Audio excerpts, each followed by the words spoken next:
ስስት ለኔ ማለት ልብላ ማለት ልልበስ ማለት በስጋ እኔ ቀድሜ ልጠቀም ማለት ነው። ስስት ለራስ ማድላት ወይም አይጠረቄነት ነው።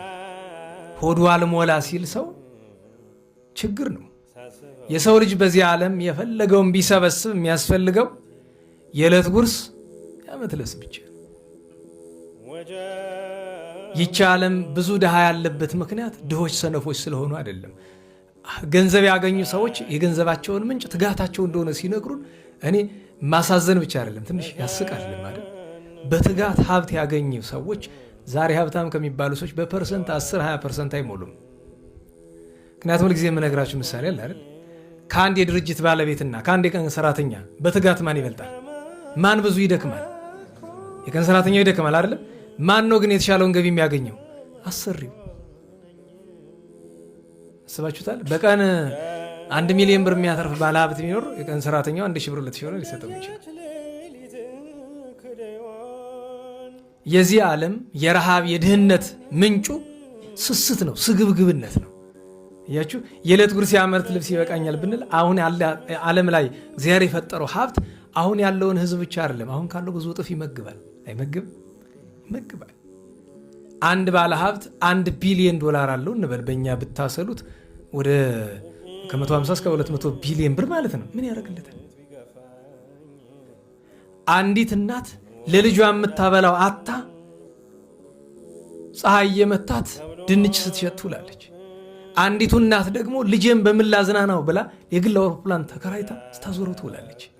ተመልከቱት። በትጋት ከሆነ ከዛችኛቶችን ትበልጣለች። ኢቭን በሰውነትም ትበልጣታለች። እና ስስት መጥፎ ነገር ነው። ከትንሹ ከእንጀራ ጀምሮ ለምሳሌ በግል የደረሰብኝ ነገር ልንገራችሁ። ከ16-17 ዓመት በፊት ይሆናል አለማጮ ስራ እዛ ነበርኩኝና አንድ ቅን አገልጋይ አለ። ዲያቆን ነው፣ ይሰብካል። በጣም ቅን ሰው ሲበዛ አሁንም አለ። ያው ስሙን አልጠራም አያስፈልግም። በጣም ቅን ነው። በቃ ለእግዚአብሔር ቅርብ ነው። እና አንድ ቀን ርቦት መጣ። እቤት ማለት ነው። እኔ ቤት ያው ብዙ ሰው ቤቴን አይደፍርም።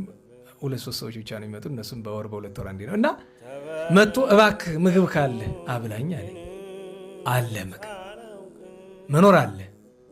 ከዛ የሚገርመው ነገር አልጋ አለ። ከአልጋው ስር ላይ ምክንያቱም አንድ ጊዜ የስንፍና መገለጫው ሰኞ የተሰራ ወጥ እየተሞቀ እስከ ሐሙስ ነው የሚበላ። ያው ወንድ ሲሰራ ችግር ነው ነገራችሁ ላይ። ሴት የምታስፈልግ ለዚህ ነው። ትኩስ ለመብላት አይደል? ሰው ሚስት የሚያገባ ሰራተኛ የሚቀጠር ትኩስ ለመብላት ነው አይደል? እና አሰብኩት ብንበላው ድጋሚ ወጥ መስራት አለብኝ። ከዛ ወደ አልጋ ስር ሸተት አደረኩትና የለም አልኩት። በጣም እያዘነ ወጥቶ ሄደ። እሱን ሸኝቼ ዞር ስል የትኛው እግሬ እንደነካው አላውቅም። ከታች ይሄ መሬቱ ወለሉ እንደዚህ አይነት ባይሆንም እንኳ ምንጣፍ አለው፣ ታፍሶም ሊበላ ይችላል። ወዴት ነው የተደፋ? ወደ አልጋ ስር ወደ አፈሩ ማለት ነው። እንዴችን ታክል ሳተርፍልኝ ካለችና እሱን ጠርቼ አንተ ክፉ ነህ እንዲያደርግብኝ ብዬ እንደ ኑዛዜም ነው ነገርኩት ለራሱ እንደዛ። እና እግዚአብሔርን አመሰገንኩት እዚያው ስለመለሰ። መልሱን እዚያው ነው። አንዳንድ ጊዜ ቶሎ መልስ ሲገኝ ጥሩ ነው። እዚያው አሁን አንዲት ምሳሌችን ነገርኩ። አንጆ እጅ ሞልቷል። ከእኔም ሕይወት ውስጥ ማት ስስት ሞልቷል። እያንዳንዳችን ሕይወት ውስጥ ብናየው ደረጃው ይለያይ ይሆናል እንጂ እና ይበቃኛል ማለትን መማር ለነፍስ ብቻ አይደለም ለስጋም ጥሩ ነው። በነገራችሁ ላይ ልብ እኮ አገኝ አባቶቻችን ይላሉ ሰውን አላኗኑሩ ያለ ምንድን ነው ቢሉ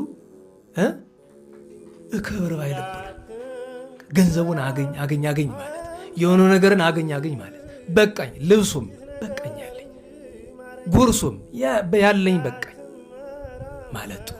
የስስት መድኃኒቱ ምንድን ነው? ትዕግስት ማድረግ፣ አለመጓጓት፣ አለመስገብገብ በትዕግስት